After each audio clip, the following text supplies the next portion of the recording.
Saiki nek kowe iso tenan. Apa? Iki tasku iki ganen mulih. Iki lho. Ganen mulih iki. Iki wis isine werna-werna. Bae kabeh. Mata uang negara Ngamarta.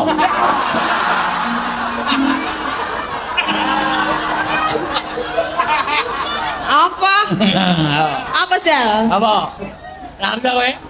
Sak apa ya? Mata uang negara Ngamarta. Sak kabeh sak tasku iki yakin. Mata uang ngerti aku ngerti ini. Oh ya. Lah apa Ngamarta kok duwe mata uang? Ngamarta iki negara udu. Iya. Ah, sing dadi ratu sapa? Anu sapa ki jenenge? Aduh, Cuk, kowe iki nek mayang iki napa to, Tin? Ngamarta kok sing dadi ratu kok sapa jenenge? Ha iso Elisa, cek dalang Elisa. ora kok ya. Lah oh. Sapa? Kuwi jarene kuwi Angka Wijaya. Punta Dewa.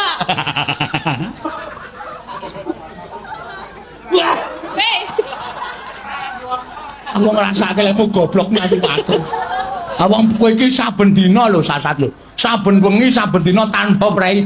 Kok takoni Ratu Ngamarta kok ra iso. Punta Dewa. Kok Angka Wijaya. Lah iki lho sing ngandani. Kok iki pikirmu mung angka tok.